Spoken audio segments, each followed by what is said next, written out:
Welcome to Inspire Me with Jay. This is a podcast to inspire, uplift, show forth the love of God, and help usher in the spiritual awakening. Welcome to Inspire Me with Jay. I'm your host, Jay All right. Spillis, author and teacher. I have a guest today, Emily. Emily, why don't you tell us about your experience? Yes. So I didn't have a near-death experience, but I had something that was like the equivalent of a rapture experience, Uh-huh. where I felt I was finally understanding God. Everything in the Bible was true, but also everything Buddhism was teaching was true. So my family background, my parents were Vietnamese Buddhist, and they always had us just investigate. They were open uh, to different beliefs, and they just wanted to investigate on our own and figure out what we believe was true, and you go with that, you study it. Mm-hmm. And so I didn't really study Buddhism and Christianity until suddenly I have this spiritual experience where I recognize, it just hit me like lightning, that these things are true and God is showing me these things. So I could see the past and the future. Everything in the past happened for a reason, and it's going to lead to this wonderful future. We're going to have justice and peace. The whole planet is going to be at peace. It's everything that the Bible says, everything that Buddhism was teaching. So what led up to it was I had just broken out of an abusive relationship, and I didn't realize that holding on to my past perceptions, that I thought this was the right person, and I thought I knew what my future was going to be, and I was trying to stick to this plan. Well, it wasn't the right plan. And when I finally recognized that this person is not the right one, and I had to forgive and let go of that, first, I blamed all the abuse on this person who had lied to me and caused me to do all these things when I would never have done it if I'd known he was not the right person. So first I put all the blame on him, and then when I forgave him, it was like this burden lifted away, and it created this opening. And that's when I realized God's truth could come to me.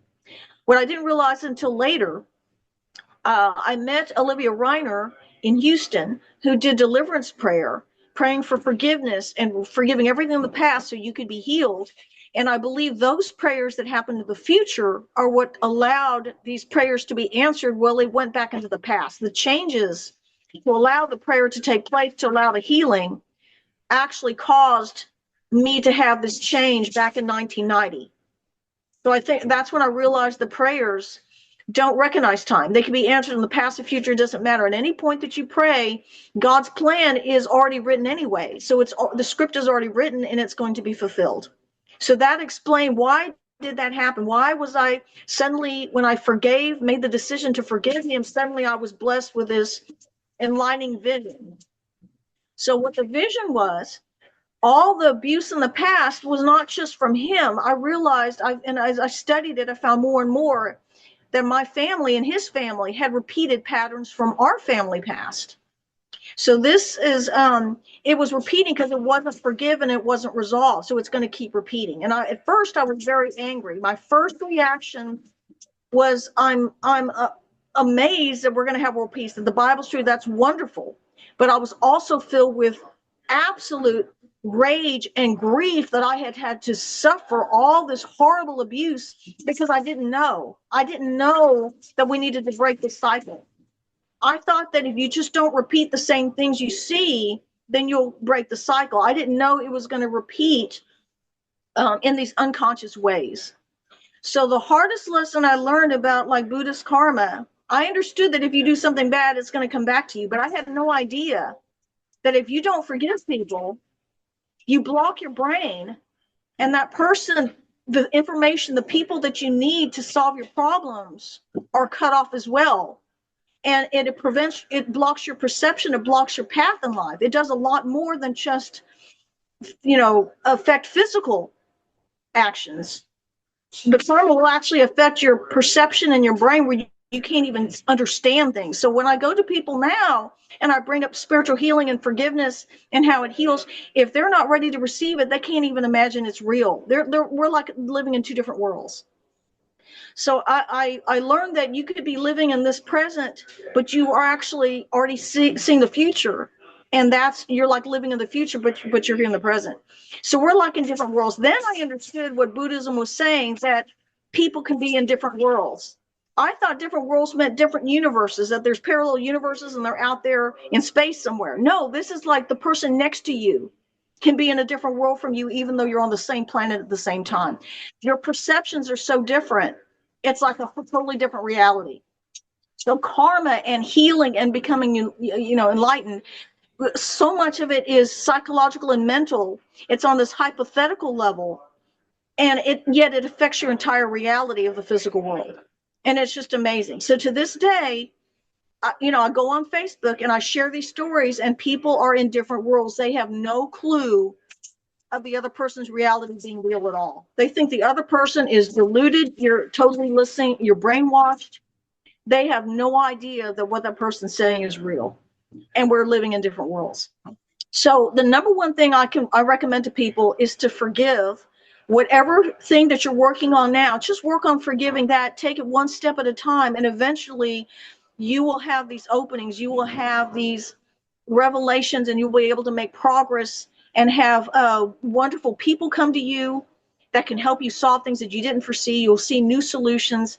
Every time you forgive and let go, you clear your mind, you unburden it from things that are blocking you from receiving your better solutions in the future. So everything in the past, no matter how bad it is, the way justice works, especially I believe in restorative justice, and I believe that's the meaning of Christ, Jesus, is restorative justice. The more wrongs we forgive, then the blessings to correct and heal those things are the rewards in the future. So if you didn't have a lot of things go wrong for you, you look like your life is blessed, but your rewards are going to be less. But the people who suffer bigger burdens, when they forgive them and they get their blessings, it's proportional. So there is justice in the world, but it's relative. So I learned a lot from all the people that I met to try to resolve these issues. How do I live in the world now when I see the future and we're not there yet? How do I get there from where we are? And what I had to do was network and find the people that had visions of the future. They have the solutions to the environment or to social problems or to criminal sickness or these diseases. Find the people and then promote those solutions, and eventually we can pull together all the things from the future and bring it into the present. So we're closing the gap. So I had my experience back in 1990, and I was like, turned out I, was maybe 20 years ahead of time, 25 years, and now the gap is closing. So now we're much closer, and I'm finding the people that have the solutions. We're like within 2 years of people being ready to actually receive these solutions and implement them. So now it's much easier. But back then, when I was like way ahead of the game, seeing things in advance, it was very difficult. So, and one of the best things that I can offer is when I see other people struggling with this. I had friends that suddenly had a revelation, and they started going through this process of seeing the past and the future and just blabbering it all out. They had visions, and it was spiritual, and nobody understood them. And I could see myself in them, and I could let them know it's okay. It's a spiritual process, and the same people who help me can help you. You don't have to go through this alone.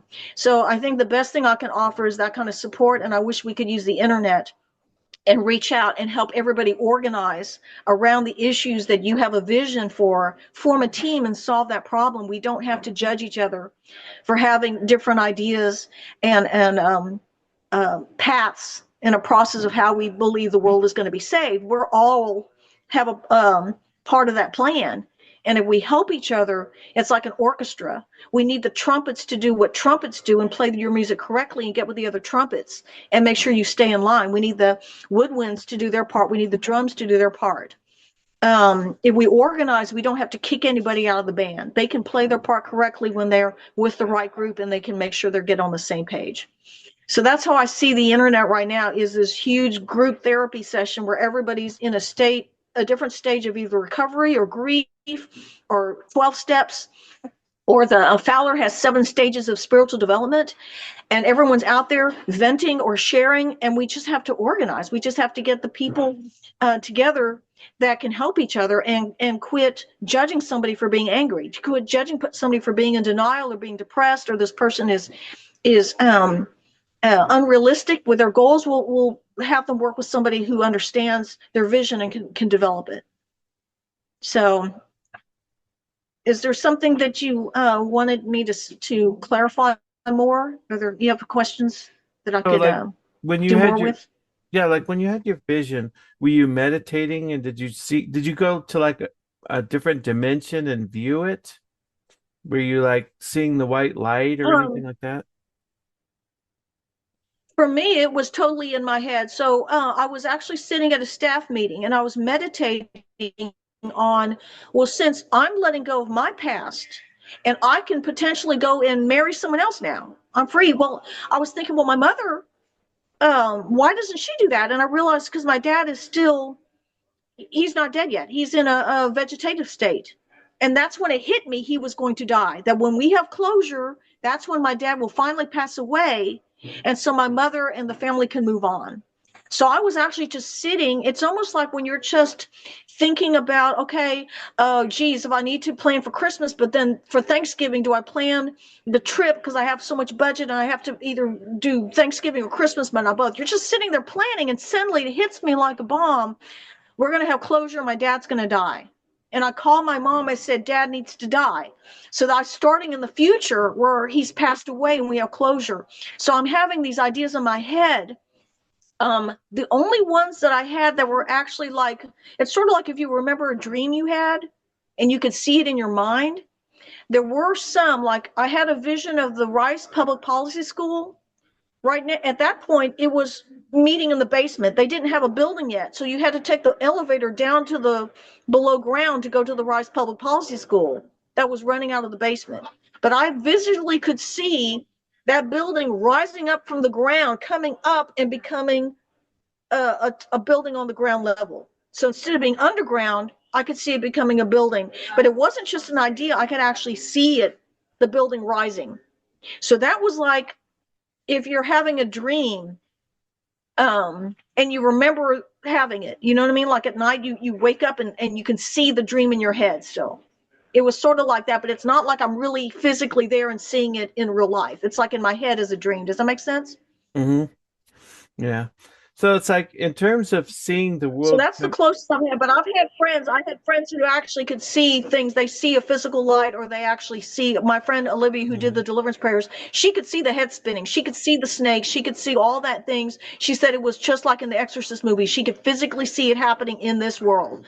So I think those dreams, I think there is an astral state that intersects with our world. And yes, it can be that vivid where it becomes like you're in the dream. The dream is happening in real life. And I have an atheist friend. He says he's agnostic. He says he's more, he wants to say Buddhism. He had a demonic, some kind of entity enter his house, and physically he actually filmed it doing these things, wrestling with him with the door. It was not in his head, it was in his house. So he had things happen in his house, and two of them somebody heard with him. He was on the phone with a friend, and when the voices started or the bells rang, she could hear it too. It was not a dream in his head. It was in this reality where the friend on the phone could hear it too. And she asked what it was, and she thought he was lying. They had an argument because he was saying it wasn't coming from the room. There was nothing in the room making the sound, yet she could hear it. So she thought he was full of it. So anyway, I have friends that have had that, but I think the level that I'm at, I don't need to have the physical thing happen to me to get the message. So I'm able to get it just on a psychological level, and that's enough for me to deal with. So I think that's how I process it. That's how that those things come to me. Does that make sense? Hmm. You know, like so the world is coming together in peace and things like that. You know, like a few years ago, we had COVID and people were starting to see that, okay, the elites are kind of look like they're taking control. They're going to create this dystopian world, but yet things started to crumble. Like that wasn't really going to happen. They thought it maybe was going to happen, but it wasn't really going to happen because there was a spiritual awakening that the seeds were set, and now we're starting to see it in fruition. And 2025 might be a pivotal year for the spiritual awakening really taking off. Do you kind of see that?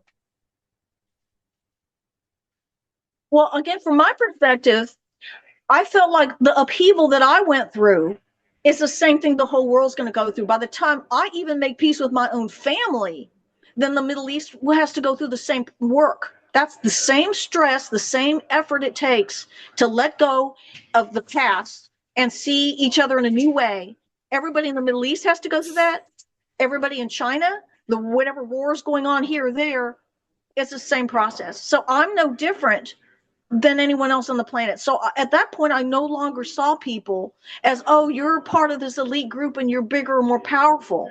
No, you're just part of a different network than me. So there's some people that only I can influence. My mother can only influence certain people in the family or whatever. And there's some people that Trump can influence and some people that you can influence. We're equal. God made us equal, and it is in our minds that we think this person has more power than me.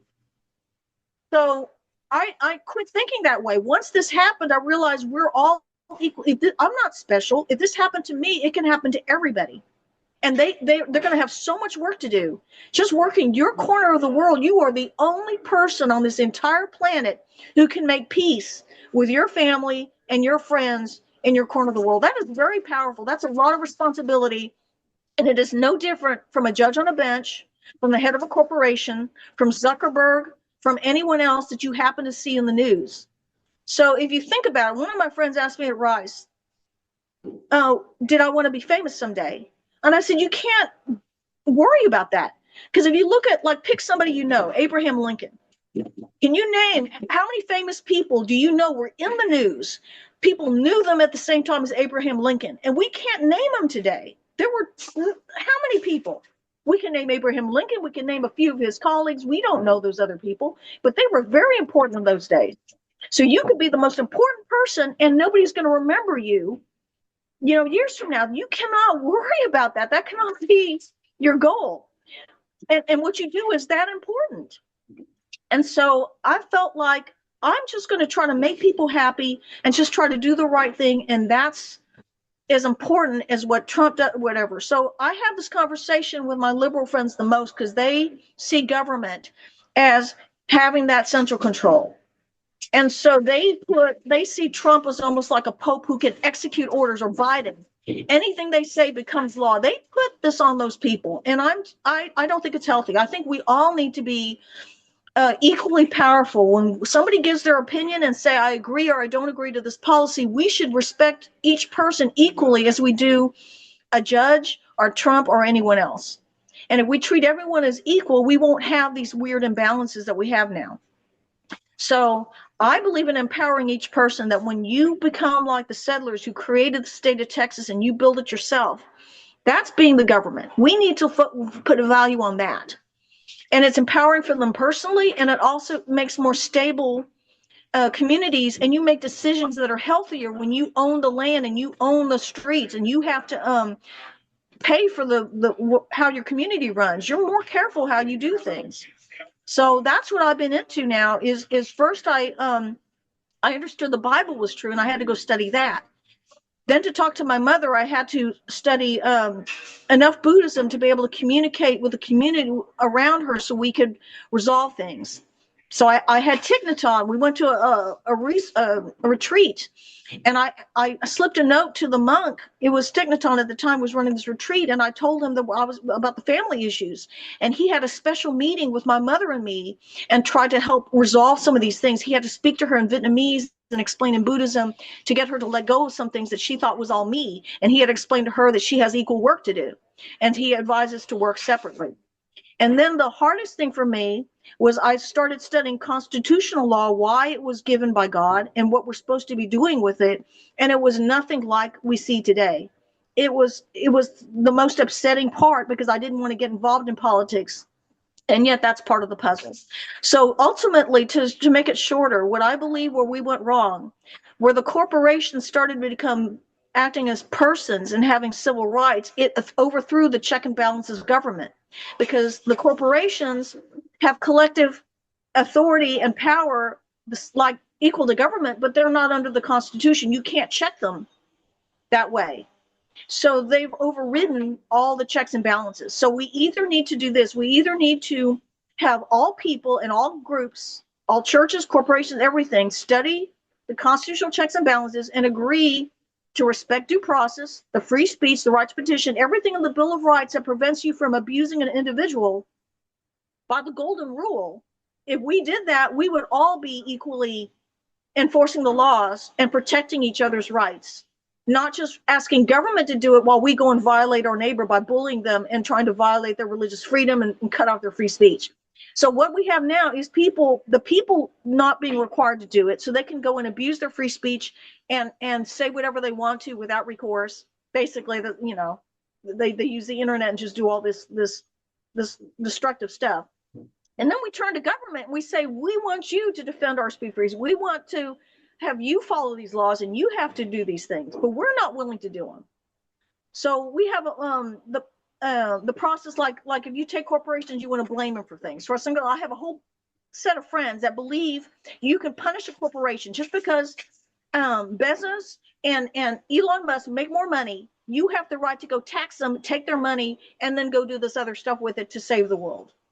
And his answer was, show me the plan. If you have a good plan for feeding the world that's sustainable, I will donate the money. You don't have to tax me and force me to pay it. I will voluntarily do it. And that's what he did.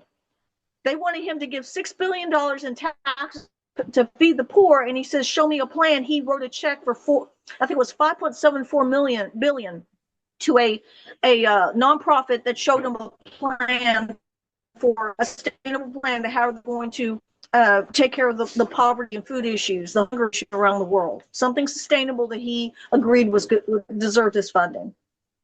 So again, working as an individual, asking somebody, just like I would ask a friend for help. If you treat people as an equal, why don't we give people a chance to do things that way? Why do you have to go and punish them? You assume that because the person's rich, they're a criminal and they have to be punished. You're violating their due process. You haven't proven they did anything wrong, and you're going to go ahead and violate their rights by taking their money and their labor from them. So that's where the conservatives and the constitutionalists are trying to explain to the liberals what's wrong with that picture, and we're trying to have that conversation, but we're not succeeding. You're listening to the Inspire Me with Jay podcast. Please do like and subscribe to the channel, bringing hope and inspiration to the world. What I could do to maybe summarize some points, and maybe we could break off into other discussions on this. Mm-hmm. But I did bring up the golden rule, and one way to explain it to people, the golden rule, it's a natural law. It's the golden rule of reciprocity. Everybody has a sense of justice, that we want others to treat us the way we want to be treated, basically. So the golden rule, and it is in every religion. So the way I explain how Jesus can be universal and uplift everyone is Jesus is the spirit of justice that fulfills that natural law for everybody, even though we express it in different ways. So the Buddhist way of expressing the golden rule is different. They express the Trinity as the Buddha, the Dharma, and the Sangha. And I think that the equivalent of justice is called ethical conduct. That's how the Buddhists explain it. So Jesus still fulfills, no matter how we express this law, Jesus is that universal spirit of justice and peace. The Holy Spirit is the peace part that we're all going to receive when we start living the spirit in our relationships. So that's the ideal, is that the whole world, we all treat each other as neighbors, as equal, and we correct things together the same way. If I made a mistake, I want a chance to be forgiven so I can correct what I did wrong. Why don't we do that for other people? And we just don't have that faith yet. And that's where the forgiveness and the faith in Christ comes in. So the hardest rule, so what I would suggest, what I kind of like summarize, why am I using Buddhism? Why am I using Christianity and now constitutionalism? I find that Buddhism is if you had to pick the best way to explain God and help people come to an understanding of God, Buddhism teaches you to let go. The ultimate message is whatever you have in your mind, you're going to have to let go of it before you can receive God, this greater truth, which is going to surpass. It's going to correct anything that you have right now. It's going to be bigger than that. So you're going to have to learn to let go. And I think Buddhism is the best path to understanding God, because everyone I know has had to totally let go of what they thought before they could reach this understanding. Even Jesus had to let go. So, and then I believe constitutionalism, if you have to apply the golden rule to equal justice, that you're going to respect the rights of your neighbor equally as you want for yourself, to really understand what it means to have perfect justice, where I am going to treat people equally. I'm not going to judge you without due process. If you can understand how every single person fails that test, there's not a single person who can do that, because we all judge people. We all say, I'm going to distrust you until you show me that you are trustworthy. So I am going to go ahead and make that judgment. Everybody does this to defend ourselves. So nobody practices that. So when you look at constitutional standards and you realize that we're all failing at that standard, that's when I think you can really understand and appreciate what it means for Jesus to be this perfect justice that treats everyone perfectly equal and allows you to answer for yourself, and you come to terms until you admit what you did wrong. Then you've convicted yourself. This perfect authority that can always hold you to that process. No human can do that. But that's the process that restorative justice brings us through. So to understand Christ, I think constitutional law is actually the best way to point out what it means to be imperfect and why Jesus is the only perfect authority. And then I believe that for the Holy Spirit part of the Trinity, the last part, Christianity is supreme. When you have the Christian ministers who can do deliverance prayer and heal things and bring people to peace that they never knew they could have, to understand that level, I think the Christian deliverance prayer is not only unique, but it is, we can study it. We can actually, the atheist and the secular world can appreciate it because we can study it and we can prove the patterns. We can document the cases and the degree of healing and relate to how deeply did people forgive, or did they refuse to forgive, and if they failed to heal or they were able to recover. We can study the statistics and see the patterns. And we can also study the level of obedience. The people who are able to do deliverance prayer and be successful, the more obedient they are, they get a different response rather than some people that still have issues. And when they do this, they have a limited number of people they can help, or it doesn't last. The people still have to go through more process to truly let go and heal. So we could study the level of obedience that it takes that is proportional to the results that these different ministers get when they do the deliverance prayer. But it doesn't require the person receiving the healing prayer doesn't necessarily have to be Christian. As long as they're willing to forgive, then the healing is proportional. So that's how I kind of use all three. That I think, and I also, the Buddhism, some of the language there is the most helpful when I'm talking to my friends that are secular, that don't relate to Christian language and symbolism. They can understand some of the Buddhist concepts. That kind of, they have the same response. They open up and it rings true. It's sort of like the same connection I felt. That communicates better using some of the Buddhist approaches, I think help with people who think like that. They have to understand it with their mind before they can really let go. So there's it's like different languages. It's like being trilingual. So when I'm with my Christian friends and we need to pray in unity, we refer to the scriptures and we only use, my friends, especially that do deliverance prayer, they only pray and they absolutely have to concentrate. It'd be fully focused in Christ, unity in Christ, and there cannot be distractions with anything else. And another thing I want to study is some of the negative energies that come from spiritism and some of the other rituals can clash so badly with the Christian prayer that you have to renounce and remove that before you do the prayer, or it causes backlash, it causes disruptions, and it can even cause destruction. It's like sticking a fork in the microwave. You don't mix those two together. So that's something I think science can show us, the difference between the negative energy and the positive energy, and why Christians are saying, and even the Jehovah's Witnesses say, stay away from the witchcraft, stay away, do not even play and think, magic and these things. You want to stay away completely because that energy has bad consequences. And I think science can prove that. So those are some of the things I would that I think will happen in the future. But I think that the main thing is when people forgive and let go, it opens up channels where this information, these connections and ideas can come through. And that's what's causing us to move forward on the learning curve, or those little moments. It doesn't have to be a big thing that you see in the media. Just a little thing where I decided to forgive this person. I decided I'm going to go work with that group again.